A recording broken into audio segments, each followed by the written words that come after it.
விநாயகர் சிலைகளை கரைக்க கட்டணம் வசூலிக்காதது ஏன் என்று பசுமை தீர்ப்பாயம் அதிருப்தி தெரிவித்திருக்கிறது. இது பற்றிய மேலும் விவரங்களை தருகிறார் நமது சிறப்பு செய்தியாளர் ரமேஷ்குமார். முழு விவரம்.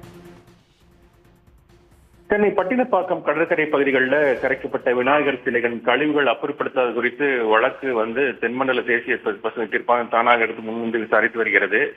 வழக்கை விசாரித்த தீர்ப்பாயத்தினுடைய நீதித்துறை உறுப்பினர் நீதிபதி புஷ்பா சத்யநாராயணன் மற்றும் நிபுணத்துவ உறுப்பினர் பிரகாஷ் கர்காவா அடங்கிய அந்த அமர்வு அந்த பட்டம்பாக்கம் கடற்கரையில குவிந்துள்ள கழிவுகளை அப்புறப்படுத்த சென்னை மாநகராட்சி தவறிவிட்டதாக அதிருப்தி தெரிவித்திருக்கிறது.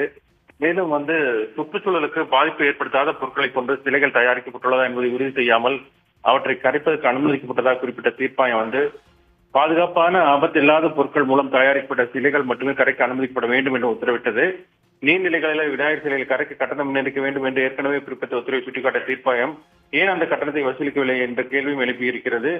மேலும் கட்டணம் வசூலித்தால் தான் அந்த நிதியை கொண்டு சிலை கரைப்பதற்கு பிறகு அந்த தூய்மை பணிகளை மேற்கொள்ள முடியும் என்றும் தீர்ப்பாயம் யோசனை தெரிவித்திருக்கிறது.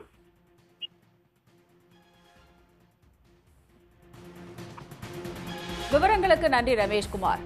உடனுக்குடன் செய்திகளை தெரிந்து கொள்ள சன் நியூஸ் பெல் ஐகானை கிளிக் பண்ணுங்க.